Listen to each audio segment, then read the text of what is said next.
This is the Kayatic Dreams Podcast. This is the Kayatic Dreams Podcast. It was all the dread love, it's the Brooklyn way. No man in the sky intervenes. You can't handle the truth. Fist and abominations. You either die a hero or you live long enough to see yourself become the villain. Where did that bring you? Introduce a little anarchy. This is the Kayatic Dreams Podcast. Upset the established order and everything. This is the Kayatic Dreams Podcast.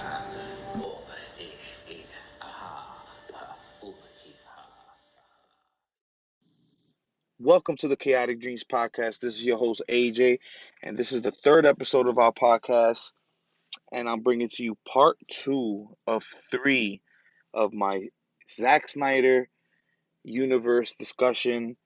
And like I said, it's a huge discussion. It's a little bit too big for one episode, too big to contain in one episode. So we gave you part 1, speaking about Man of Steel. Part 2, we are going to focus on Batman versus Superman. And Batman versus Superman, what can I say? This was pretty much a panned movie from the jump. And I would say, as a fan of the movie, I definitely watched it multiple times, appreciated it from different angles. I understand a lot of people's frustration with Batman versus Superman. And it's coming off the pure fact that Zack Snyder's original cut was 3 hours long. The studio decided to try to maximize their profits and maximize their show times by cutting the movie down to 2 hours and a half. So with that initial cut down, they took out key plot elements. They took out Clark Kent actually doing his reporter thing. They took out the juice of why this fight between Batman and Superman was going to happen at all. They took a lot of the emotion behind it. They, kind of rushed through the plot and left a lot of questions unanswered. And pretty much what I'm going to say is the theatrical cut, throw that shit out the window. It doesn't matter. I know you guys went to the theaters. This is the initial experience you guys have, but it wasn't Snyder's vision. It wasn't what he originally produced us, and it's a damn shame. And this is pretty much the story of Snyder and this universe.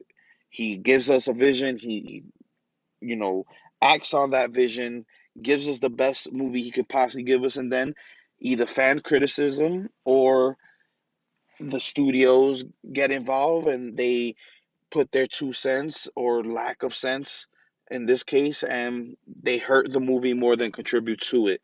So the first thing you guys need to do is understand that theatrical cut, throw that shit out the window. At this point, they're not even selling that version of the film. I know a lot of digital copies of the film are the Ultimate Edition, which puts back the 30 minutes that was lost. And what can I say? This is the movie that you're supposed to judge the series on, the Ultimate Edition. Let's not get our panties in a freaking bunch, our boxers in a bunch, because the studio gave us the theatrical cut. They gave us the version that we needed to see, the Ultimate Edition. Now, a lot of people got turned off by the theatrical cut, and that's okay. But when you judge the series and you judge the director, in this case Zack Snyder, you have to judge him on his actual work, not the finished product that the studio gave out. So with that being said, a lot of elements in Batman versus Superman, to me, he, started right off where Man of Steel left off.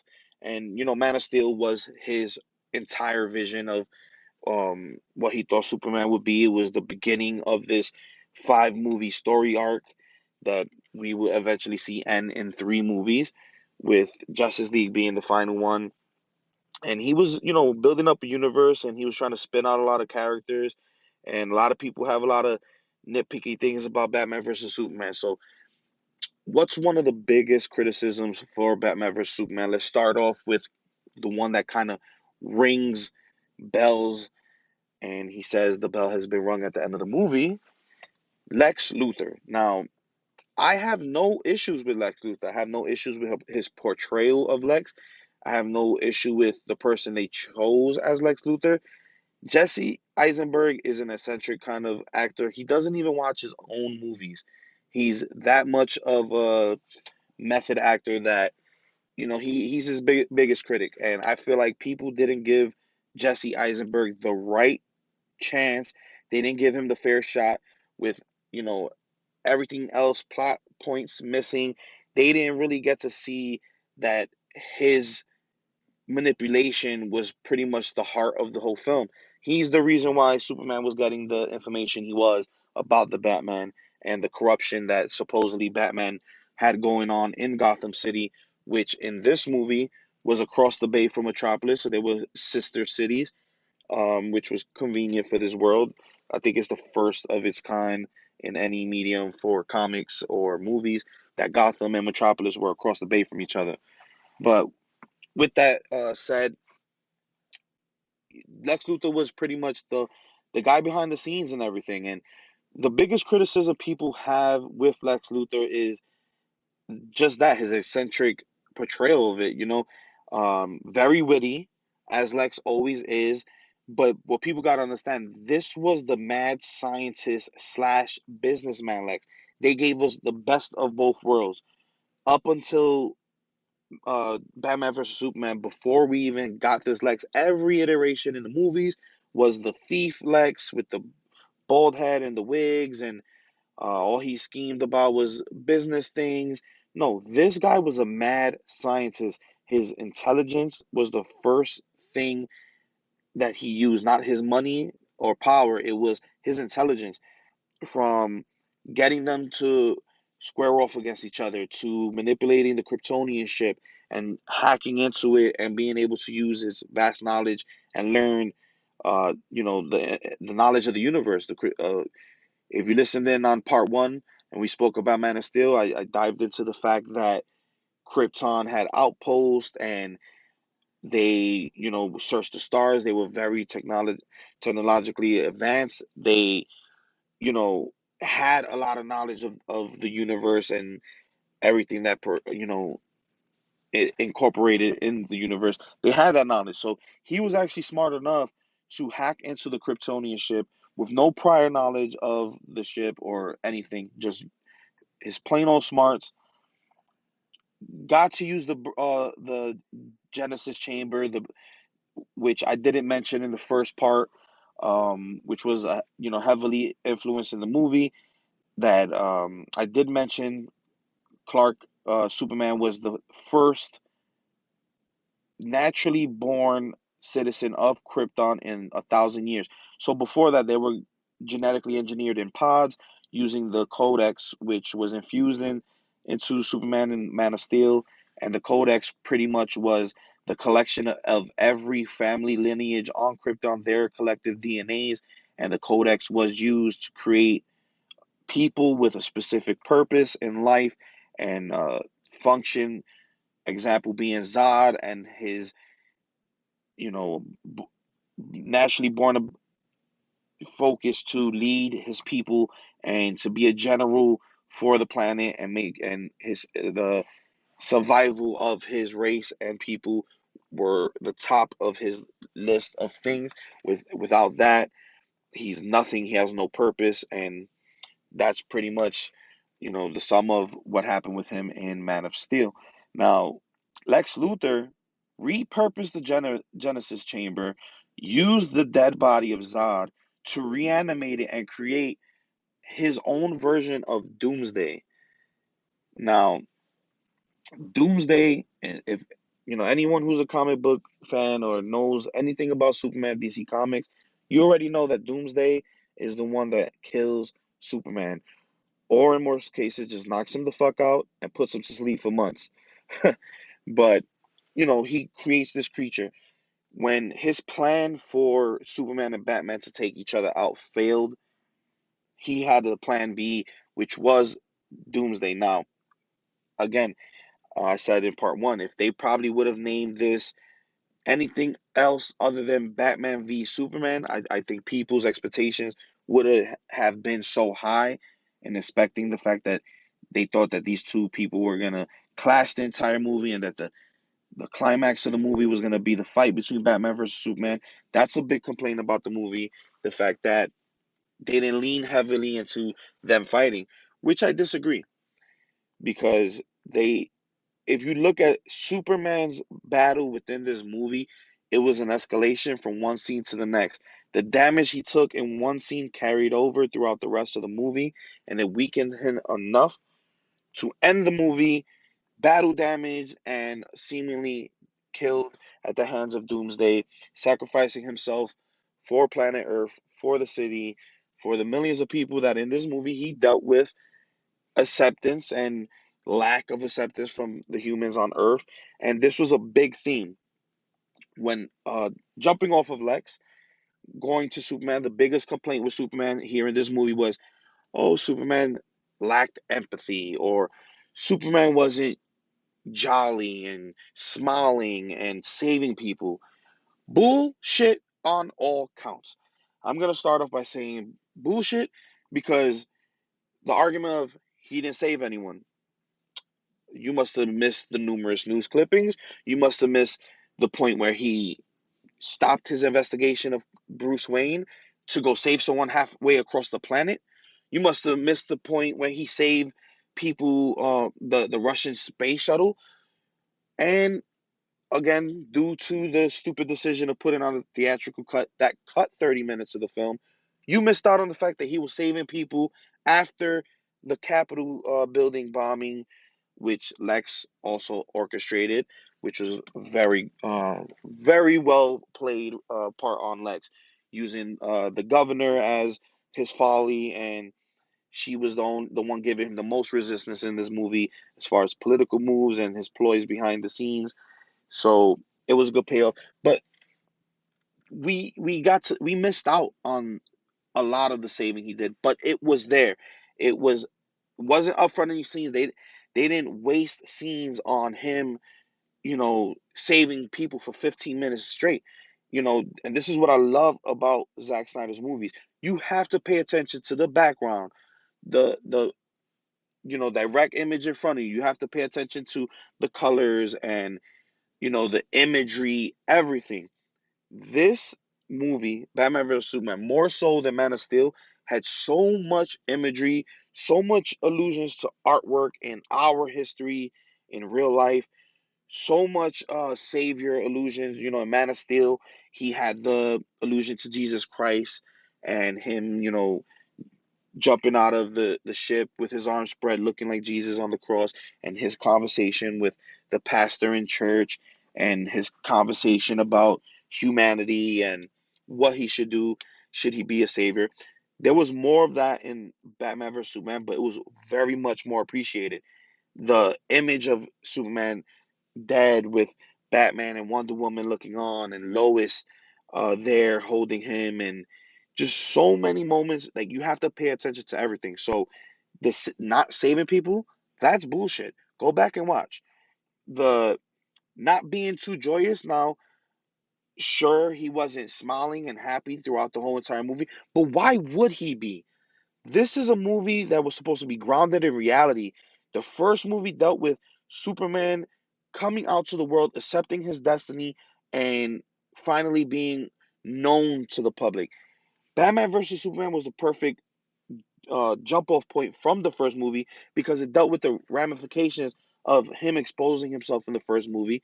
It dealt with the direct fallout of what they called the Black Zero event, which was the invasion of Zod, the other Kryptonians, and the destruction of Metropolis. It dealt with a lot. So I usually like to watch these movies kind of back to back, to appreciate it more, and the fact that it just seamlessly blends in from one movie to the next.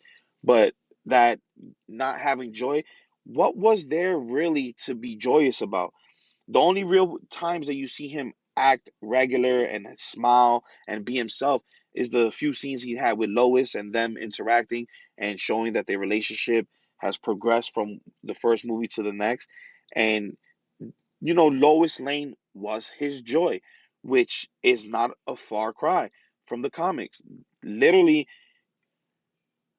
almost every DC superhero has their lightning rod that brings them back and grounds them. And when they think all hope is lost, or they have nothing to fight for, they have somebody or something to fight for. Lois has always been that for Superman. So for that to be judged as, oh, he's not happy, he doesn't smile.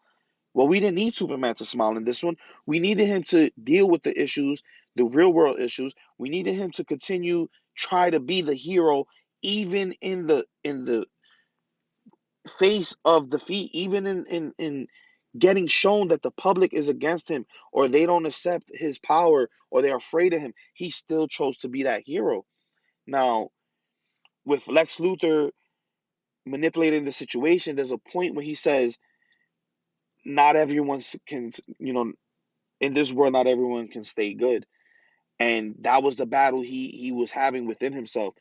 Do I go and take down the bat and save my mother and avoid disaster?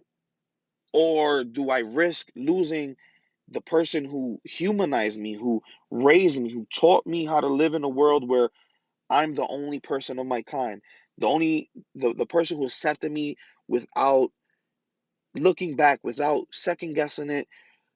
She lost her husband in protecting Clark in the first movie. And, anyone on this planet, man, woman, child, you're going to try to protect the people that mean the most to you. You're going to protect your mother. That's instinctual. You're going to obviously put yourself out there to save the day for her. So it was an inner conflict of his own virtues and what Lex Luthor was trying to manipulate. So this wasn't a joyous movie, and it wasn't supposed to be that. So that him not smiling thing, come on, guys. Really grow up. Not every movie has to be a Marvel comedy or a Marvel-esque type of film. The DC Universe was trying to show that we can still have the comic book world but deal with serious world issues. And I felt like Man of Steel and Batman vs. Superman kind of helped Marvel realize that they should expand their palette and do the serious films. And, you know, I feel like now they have a more variety. It's not everything is not just a straight up comedy with specks of superhero in it. Now they actually do have more variety. But I feel like if Batman vs Superman and Snyder's universe didn't have this particular tone and deal with certain fallout, like a lot of people's complaint about Man of Steel was, oh, the destruction. Yet nobody batted an eye when New York got destroyed in Avengers. Nobody batted an eye when Sokovia got destroyed in Avengers Age of Ultron. It wasn't until Civil War, and that was, I believe, around the same time Batman vs Superman came out. It wasn't until Civil War that they actually dealt with the ramifications of the destruction they left behind in all their battles. So we're talking about, what was that? Maybe five, maybe 10, 11 films later. Now you're dealing with the repercussions. But in the second film of Snyder's universe, they're already dealing with the backlash of the destruction of Metropolis. You see the city under construction. You see that they're trying to get back on their ground. Subtle storytelling. A lot of people complain about um, you know, them not developing characters. You give me an example of storyline development that didn't happen or needed to take place, and I will give you a rebuttal, because there was nothing but character development throughout the movies.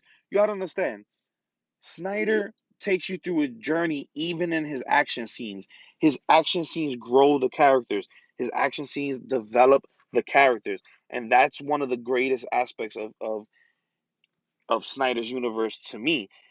Like in the first movie, Man of Steel, Zod is getting stronger as he's learning his abilities, becoming more and more of a threat, leading to Superman having to snap his neck. Character development through battle scenes. So a lot of the Superman complaint I really can't accept. Henry Cavill, amazing in his role, looks the part, acts the role perfectly. Now, let's move on to Batman. Now, Batman's actually one of the people that people really love. They really enjoyed his take on Batman. The one thing that they seem to complain about is the fact that he killed or seemingly manslaughters people in his warpath. Now, Snyder clearly built a Batman that was 20 years already in the game. You're telling me after 20 years of crime fighting, he's already fought his Joker. He's already lost his Robins. He's already been through it all. At this point, he's the Dark Knight Returns Batman, which was heavily influenced in this movie, down to the mech armor that he uses in the actual fight against Superman, down to the look and style of the logo for Batman and everything. So we're talking about a war-torn Batman, a grizzled Batman, a war-weary Batman. Now, if you'd watch Dark Knight Returns, the animated film, he straight up kills in that. Now, you go back to Michael Keaton's Batman. Was he not throwing gift bombs at people's chests and throwing them in sewers? Or did you guys just mysteriously forget about that? You know, every single iteration of Batman film, some way, somehow, he kills somebody and nobody batted an eye. So this bullshit about, oh, Batman killed somebody or he didn't save someone in the Dark Knight, he let Ra's al Ghul die by not saving him. That was a conscious decision that he made. No one batted an eye at Christian Bale's portrayal. Nobody batted an eye at Christopher Nolan's take on this franchise. So people, open your fucking mind to something that's different.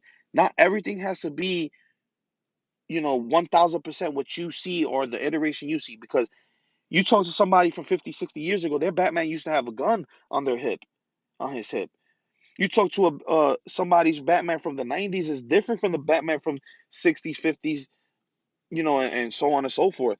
So be open to different interpretations. This franchise failed because of fans criticizing and critics bashing the film without actually taking a step back of their own expectations and just seeing the film for what it was. Again, we're not even considering the theatrical cut. We're strictly talking about the Ultimate Edition here, which is a damn near flawless movie.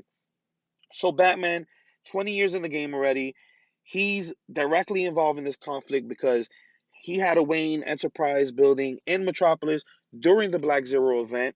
He saw his building crumble. He was in the middle of that, saving lives, and that anger started building from there.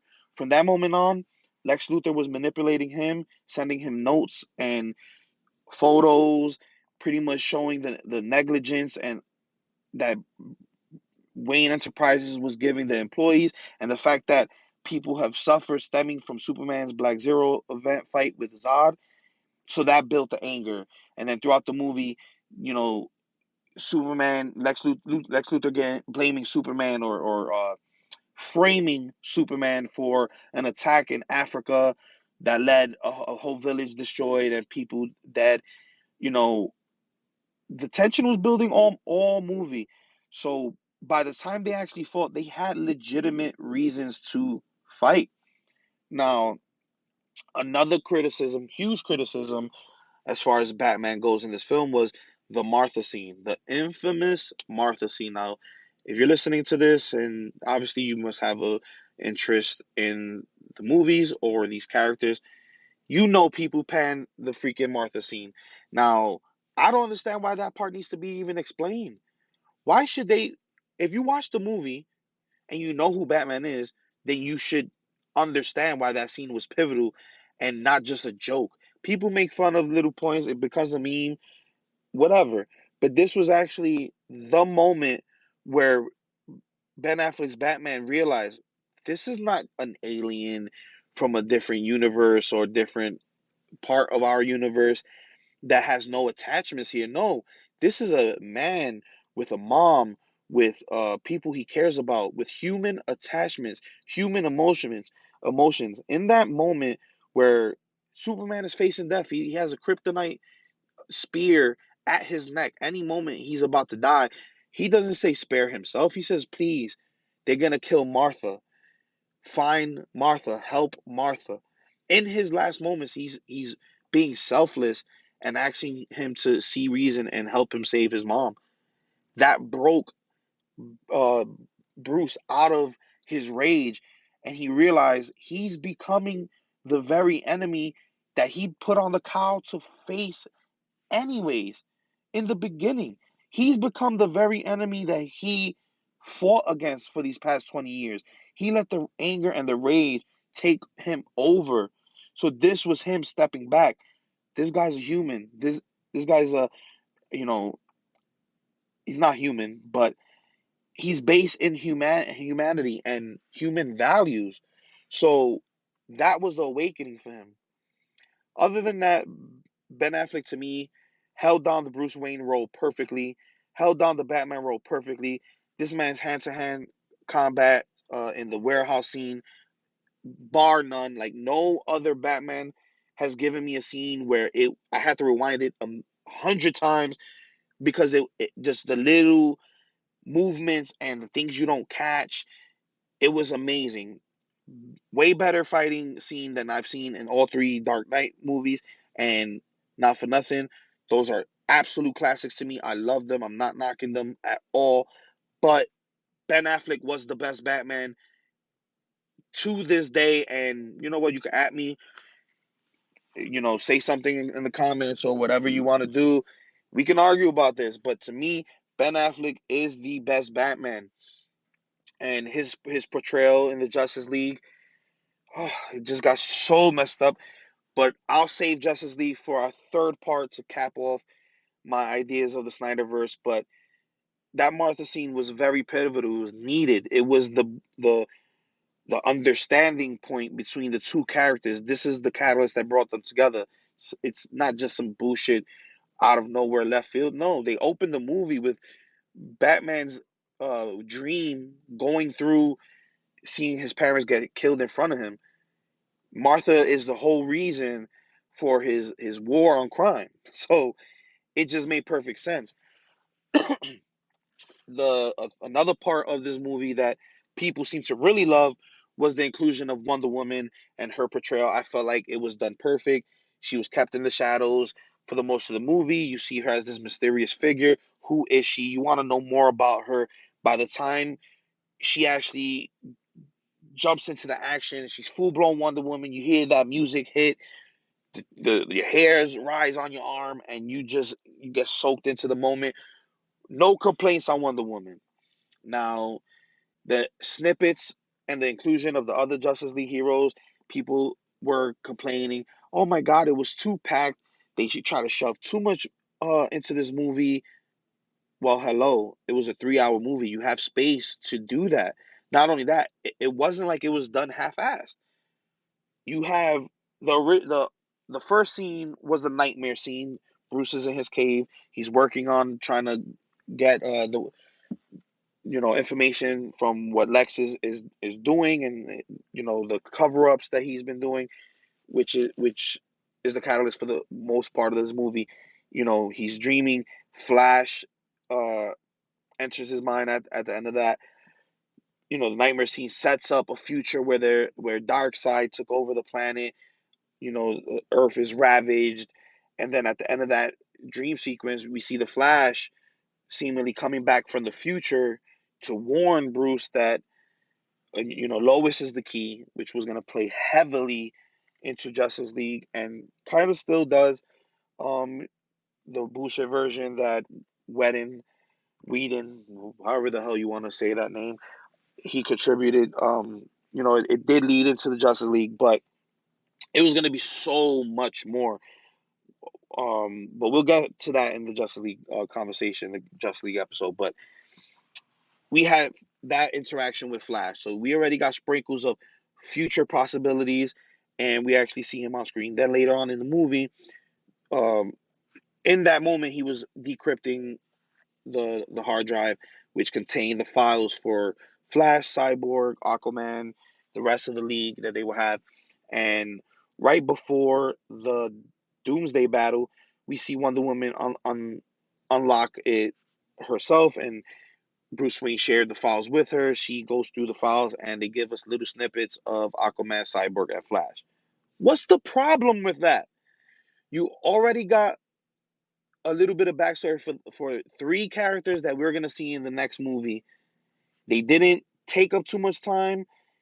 The only thing I kind of agree, maybe the placement of that scene was a little odd, which I really agree with that. Maybe if they would have put that a little bit earlier in the movie, because the time frame between her decrypting the device and getting the files that Bruce sent her, and the point that she's on the plane and then gets ready to go to battle, seeing the Doomsday battle going on, the time doesn't make sense. The time jump between those three scenes don't really make sense.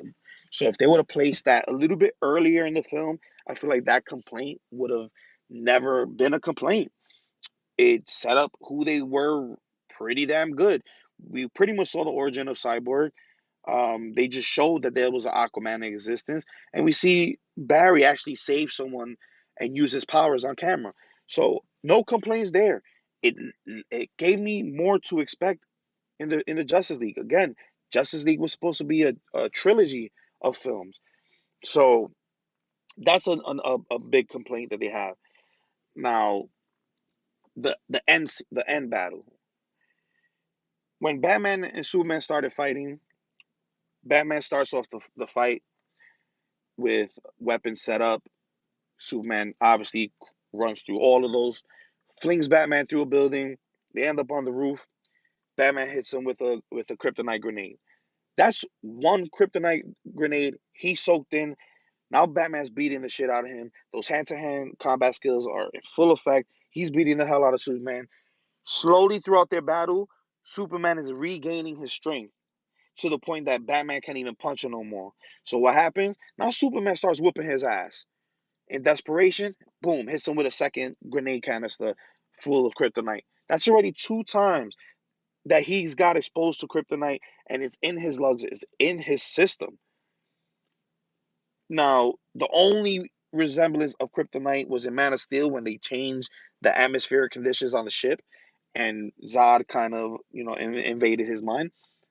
That's the only time he's even been in that situation. So kryptonite is still new to Superman. He still hasn't overcome this experience, and he's not he doesn't have the knowledge of the kryptonite to react to it in a proper way. So he's already weakened by 2 kryptonite grenades. Then Batman pulls out the kryptonite staff, slices him, which, if you notice, he keeps that cut all the way until he tries to recharge.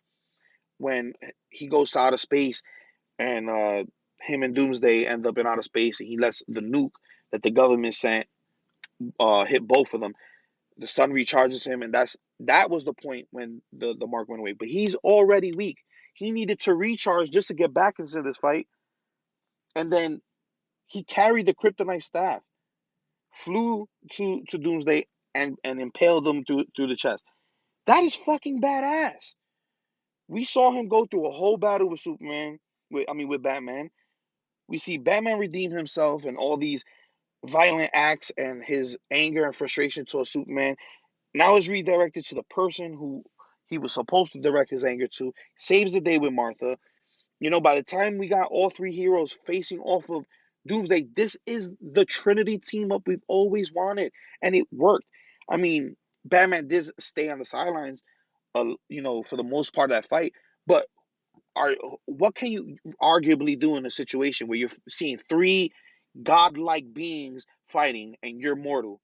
Well, you do what he did. You flank around the area, you wait for your opportunity, and use that last kryptonite grenade to strike Doomsday, allowing Superman to impale Doomsday with the kryptonite spear, while Wonder Woman has the lasso tying Doomsday down. So it took a team effort. It was a perfect debut for the Trinity. It was a perfect build-up for Justice League.